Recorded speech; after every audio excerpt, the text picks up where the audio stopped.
For today's Essential Heretics 101 feature, we talked to Steve Cadigan, LinkedIn's first hired CHRO. Steve dissects LinkedIn's hypergrowth challenges, contrarian HR principles, and the fundamental shift from acquiring to developing talent internally. Hey, everybody. Welcome back to the HR Heretics podcast. Today, we have Steve Cadigan on the show.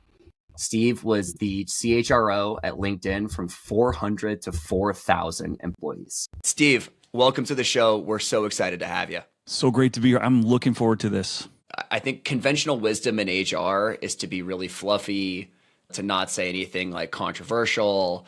And so what we've been hearing from our listeners so far as it relates to feedback is they want to hear you get into like the meaty shit of what you've seen in your career, the stuff that you haven't talked about and the stuff that other people aren't talking about publicly. I think I built a career, I believe, that I broke more policies than I made, and non-traditional. And so, you know, that's more fun to me, solving problems, than being HR. And it's such a weird profession from the standpoint of it's highly relationship-based. There is no accreditation. All right. I want to jump into LinkedIn. So you were at LinkedIn from 400 employees to 4,000 employees. And the interesting thing for me about LinkedIn is it wasn't considered sexy like Google and Facebook back in the day, but it actually was known for having an amazing culture and then ultimately had a massive exit to Microsoft. How did you guys do it? I can't tell you what a great opportunity it was on one level to be practicing HR in a company whose main product is HR, whose main customer is HR. Our biggest problem as a company was recruiting people, and our biggest product was selling recruiting. And if our customers knew at that point, we had no idea why we weren't more effective, I think it really would have harmed us. We were surrounded by Google and their daycare centers and their sushi chefs and their fancy buses. We had to go over new hire orientation, how to avoid getting hit by the Google buses walking to the buildings. So it was really, really hard. And so finally we have a moment of truth as an executive team where I sit around and say, guys, we really got nothing here. And our decline rate was off the charts scary. I mean, something like 40% offer acceptance rate. So that was a moment of truth where we finally asked a question, which every company should ask, which is so elemental but so profound. Why would anyone want to work here? And the reason we never asked the question is we just assume because we're nice, people are number one, you know, we're great. And what a candidate hears when you say that is blah, blah, blah, blah, blah. We have a problem we're solving, helping people find their dream jobs. No one can touch that. That is really beautiful. It's better than selling DVDs. It's better than helping kids develop their short attention span capability over there at Facebook. And if you have the opportunity to do this as a company, I would highly recommend that you really leverage it, which was, we said, what asset do we have? So why would you want to work here? Okay, answer, problem we're solving. Second thing is, what assets do we have to really differentiate ourselves in a very, candy store career, of Silicon Valley? Like it's a career candy store. And we said, well, we can't pay people more. We don't have all these things, but we can make working here the most learning rich experience of your lifetime. And then someone said, it wasn't me, someone said, and by the way, we're the professional network. Shouldn't we be the best place for professionals? Steve, you said something that I thought I've felt in my own career, and I think a lot of folks maybe on the line are feeling, and maybe they're the founders are the ones that are imprinting this on them. But you said, I got there and they didn't like HR. Can you unpack like when that moment for you happened at LinkedIn and how that worked? Yeah, it is. I knew in the interview process, okay, these people don't know what HR can do. If I take a look at HR in general, you are serving two things primarily at the end of the day. Judgment and credibility. Those are your products, okay?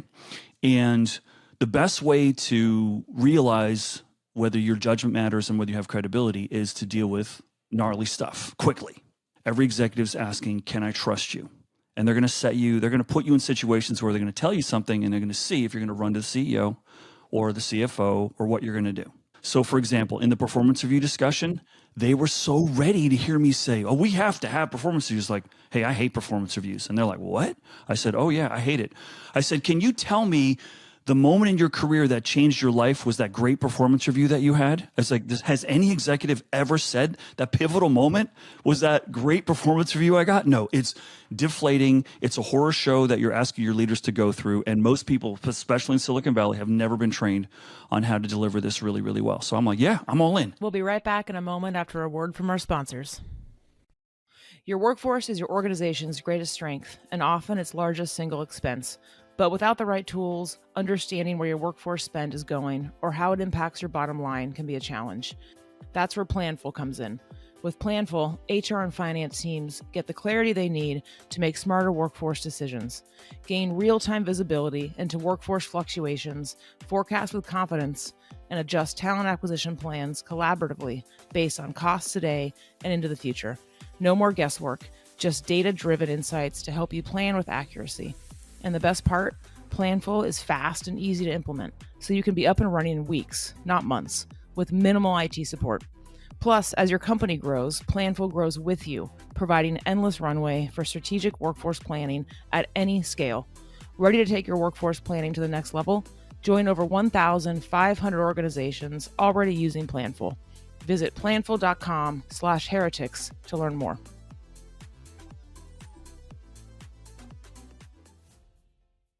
Hey everyone. So if you haven't had a chance to subscribe yet, Nolan recently teamed up with the good folks at Metaview to bring recruiters and talent leaders a truly great podcast tailored to them. Instead of fluff and buzzwords, they bring you real in-the-trenches stories from the world's best operators. Instead of the same recycled opinions on LinkedIn, you'll hear Nolan's signature contrarian thinking and debate.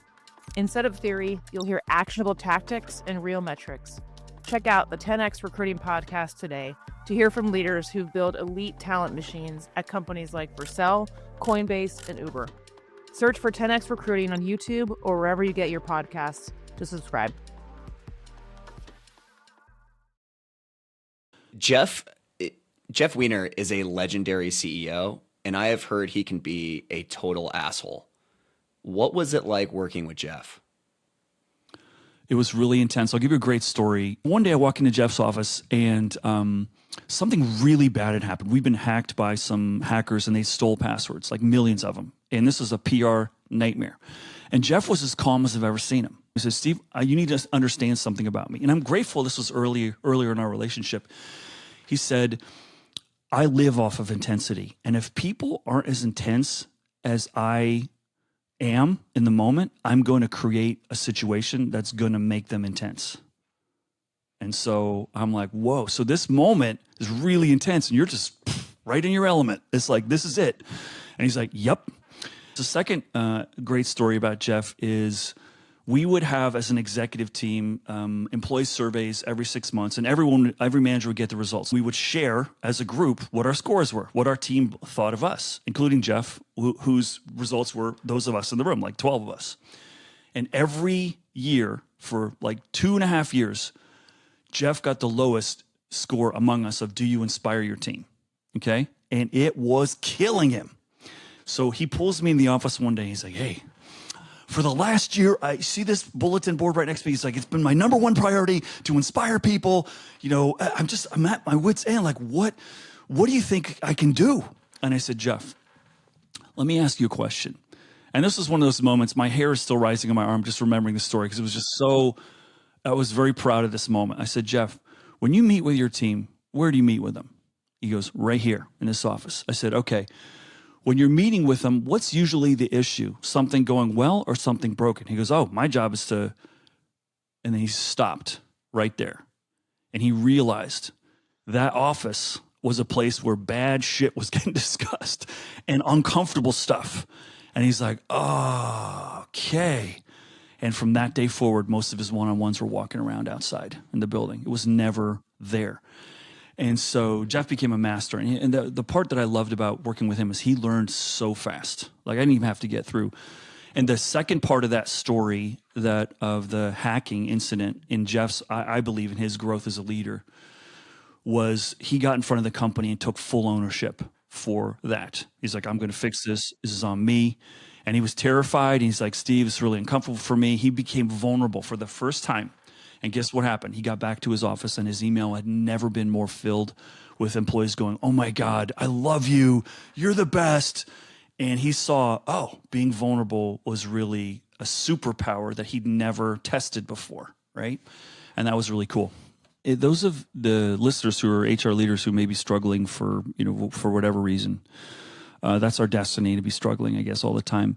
I got some advice for you. You don't own HR. Your leadership team does. Your job is to get them to own it. So you want to make sure something doesn't work in a company, make it an HR program. That's like destined for failure. Don't. Get your leadership team to advocate it, get in front of them, help them, support them, coach them. You as a leadership team, you got to own, this is our company. You don't want me to bureaucratize some sort of system that you guys don't like. Like, let's do this together. And I think that's where some of the insecurities of people who feel like I need to have my fiefdom in HR and we need to operate in a black box, that's just a failed strategy. I love in your book, Steve, you talked about those serendipitous moments of you never know who you're going to meet and where, and it creates different opportunities. The same thing happens at work, right, with colleagues. And the distributed remote nature of things kind of makes that more difficult. And I just would love your take on how do you counsel organizations to try and create those as much as possible? We don't know yet, honestly. We are, this is the hardest part for most of the business leaders that I talk to around the world. And this is the biggest question, which is, hey, Steve, who's doing this right? I go, nobody. And every time in life when we face something hard, what do we do? Let's go benchmark. Who's the benchmark? I go, it's time to be the benchmark. And so they say, Steve, stay at home, hybrid, remote. And I say, yes. And they go, no, we're asking you which one. I go, yes. I said, you're going to have to try. Every CEO who's never done remote at the scale we're doing now knows what the outcomes are when we work together. I have no idea what the long-term outcome is when we're remote. So they're scared. I want to talk about blitz scaling. You were essentially head of blitz scaling at LinkedIn. It's never that clean internally. And I want to get your take on what didn't go well with blitz scaling at LinkedIn and what you learned about that. Biggest mistake I have for you is at some point we realized, hey, I think we're gonna make this thing, and so let's go look around the table. Has anyone here run $1 billion business? And the answer was nope, not even close. So, well, let's go get some people who run $1 billion business who can teach us and show us the way. So we did. We went out and got 2 hires in different parts of the business, marketing and sales, that had led, $1 billion portfolios, and they both failed miserably. And they failed because they didn't build $1 billion industry. They just led $1 billion industry. So they would come in and say, okay, where's my 6 admins? And, then we can get going. We're like, we don't have admins here, and if we do, they're shared by 3 executives. Like, what are you talking about? And they were just paralyzed in fear of how chaotic things were. And so, that's when we realized at that early phase, blitzscaling, you really need builders, man. You need people that just groove off of crazy, that realize the highest source of energy in the universe is chaos, and that can be a good thing. And they are good people at bringing order from nothing. The hiring builders versus hiring people who inherited the business at scale is such an interesting lens. How did you guys figure that out? Like, how did you actually assess for builders? And because a lot of people who have done this never want to fucking do it again. I used to go into my one-on-ones with Jeff and say, did you hear that sound? And he goes, what's that? I go, those are all the balls I'm dropping right now. As a perfectionist, as someone who really has a high self-confidence, I don't want to let someone else I want to do my stuff. And my biggest problem was, saying no, Steve, you mentioned it's actually a great time to be in this business, right? It's blank slate, it's new practices, not best practices, but yet you would never do it again till hell froze over. Why is that? And because I'm hearing that from a lot of HR leaders, I don't want to go back in that seat. What is that phenomenon?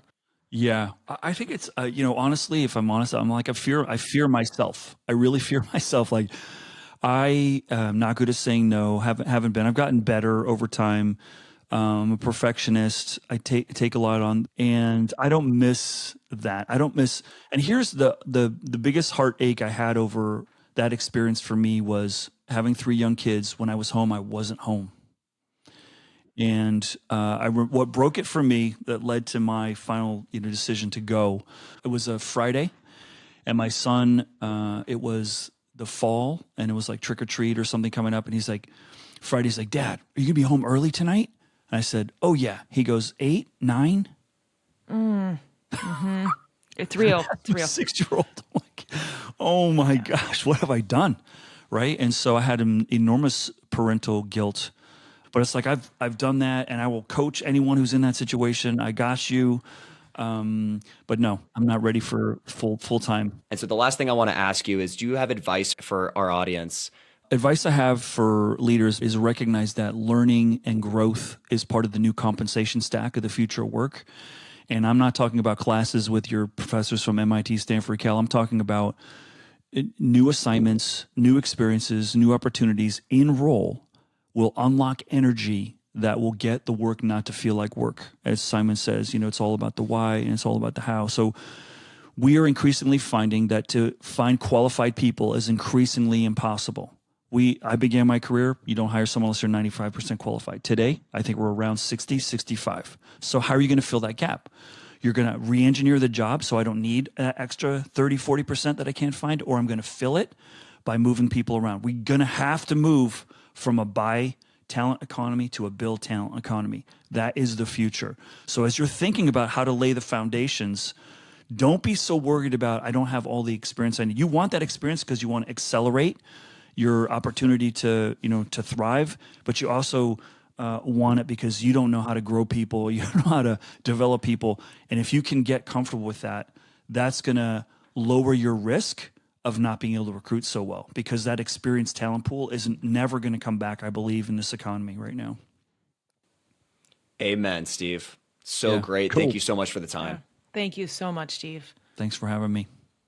HR Heretics is a podcast from Turpentine, the network behind Econ 102, Moment of Zen, and Turpentine VC. Subscribe, 5 stars, share it on Apple, YouTube, Spotify, anywhere you get your podcasts, all the things.